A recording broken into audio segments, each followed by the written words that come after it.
Hello everyone, Matthew Simmons here. I want to bring another original knot. This is the Endeavor Wreath. Let's get started. This is my left side. It's at the belt line. Come over, put in a dimple there. Bring the skinny end over the middle there and bring it up and over. Then I'm just going to leave it folded in half like this. Then I'm going to do a wreath like so. And I'm going to come across, right across the middle, like that. Then I'm going to do another wreath, and I'm just going to bring it up through what I just did.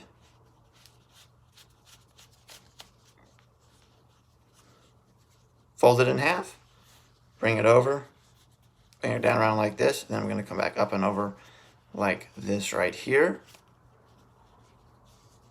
Then I'm going to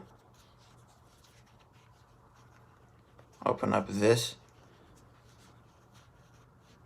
Actually, no. I'm not going to do that. Forget that. All right, I'm just going to come back up through this like this right here. And then tuck this over here. And there you have it. There is the Endeavor Wreath. I'm going to have to force that other bit to stay in there. So again, own your own style, my friends. You're fearfully wonderfully made. Check me out on Instagram to see this picture for this knot. Peace and God bless.